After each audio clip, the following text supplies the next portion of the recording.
Recently, I had the rare chance to shoot on a real set. Other than this, I can't tell you who we were shooting for or what we were shooting, but fortunately, I can tell you my experiences during those days.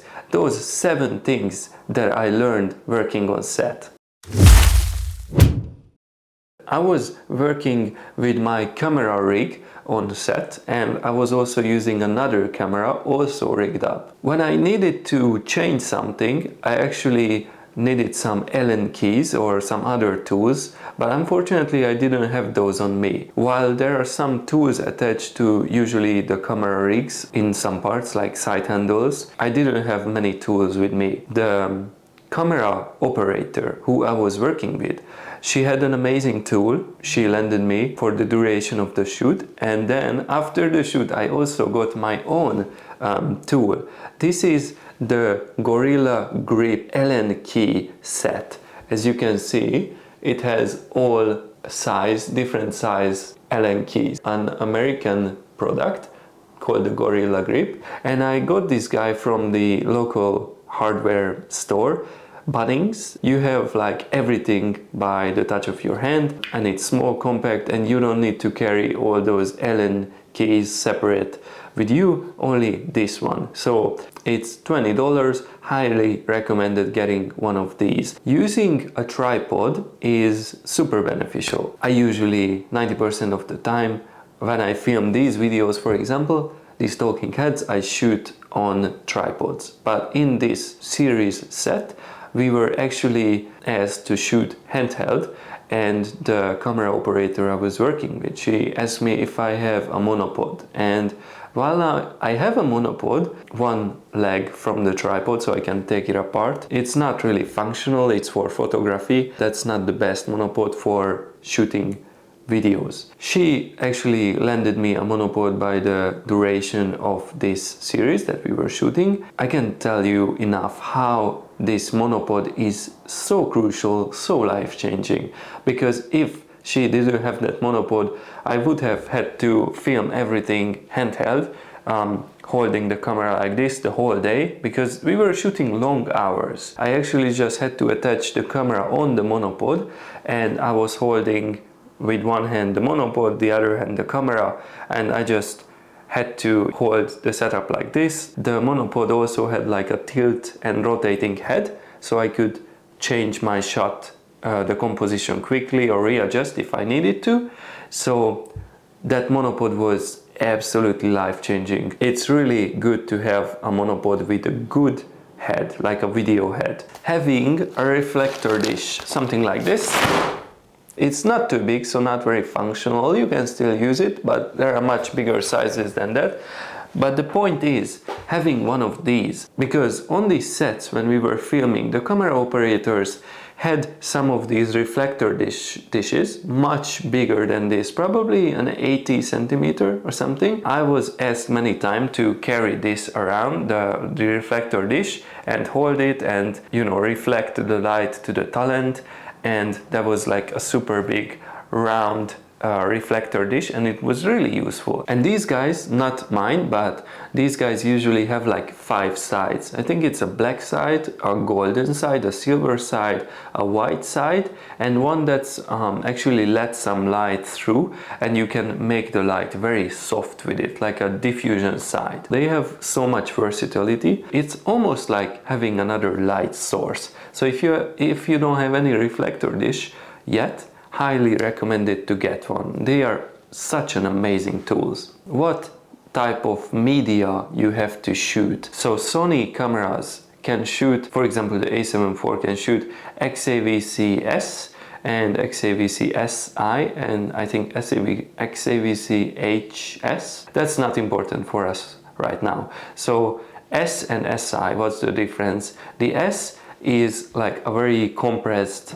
format. They are good for YouTube or any other type of that's not for TV. And the SI is a less compressed format that is actually accepted by TV broadcast. How can you shoot in the SI format? You need to get some special cards. Those cards are usually really expensive. They are called the Type A cards, like these guys. You can shoot this format either with a Type A card or a V90 card. It's cheaper to buy a Type A card at this point, when I last checked, than buying V90 cards. And these Type A cards are so much faster. So if you shoot for TV broadcast, you need Type A cards. Shoot in SI format. That's the only case when you need SI. Okay, next up, there was even a surprise for me. The camera operators on the set when we were working, you know, they had many lights, usually aperture lights, like huge lights. When I shoot my YouTube videos or anything like that, I usually use my small Amaran 100D light, which is just a 100-watt light, so it's not the most powerful, but it has a really decent output. And I usually use it with a huge softbox, like I think a 60 or 90 centimeter softbox, and that guy takes so much space, but it softens the light very even. And what happened on this set was that the camera operators, they didn't use any softbox. They just used the reflector on the light, and they were actually bouncing it on the ceiling or on another surface, bouncing it back the light to the talent. And funnily enough, I learned from them, and actually this is how I shoot my current video, like this. So as you can see, there's my camera and here's the light, and as I mentioned, the Amaran 100D, the light is bouncing there, and that light hits my face there, as you can see. And I'm not using any softbox at the moment, I'm just bouncing the light to the wall and to the wall to my face. So that was very interesting to learn. That was an amazing thing to learn from them. It just works, and the light is really soft, and I like to use this method. When we were driving to one location with the production assistant, I asked her how are the permissions are working, you know, like what do you need to do to get permissions to shoot on the street in the city.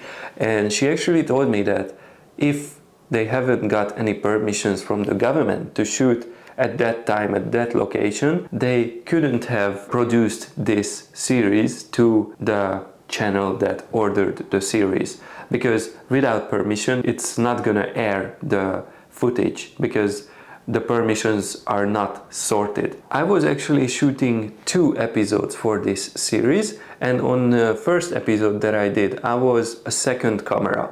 So I was using my own camera. I only had to focus on that, like myself, shooting, following the first camera, what do I need to do, where do I need to be. It was a good experience, not very difficult. But when I was working on a second episode, I wasn't working as a second camera, I was working as a second AC, second assistant camera. What those guys usually do, they check the battery percentage, they check the cards and things like that, like swapping batteries, swapping memory cards, taking care of everyone, getting some water, getting some coffee, things like that. I did all those things. Like I was constantly checking if everyone is hydrated, has their batteries ready and memory cards ready, setting up lights, light stands, accessories and parts that needed to be there. I think it's very important when you work on a set, and even they told me, because it was a very friendly set, the more you focus on others and try to help, and you always be there and give a helping hand, it's more likely that they're gonna hire you again, because everyone likes someone that's already there. Maybe they say, the next scene we're gonna use a 50mm. Even before they say it, you already have the 50mm in your hands, and you just give it to them and they're like, wow. And the set doesn't need to stop because you're already there. And if you did a good job, and hopefully they will hire you again. So that's what I learned. Working on this set was amazing. I got so many experiences. If you also work on film sets, just let me know in the comments what was your experience. If you like all these things, give me a follow on YouTube for more content like this. Hit the subscribe and bell button, because sometimes YouTube doesn't show the notifications. So if you don't want to miss anything, hit the bell. I'm gonna see you guys in the next video. Cheers.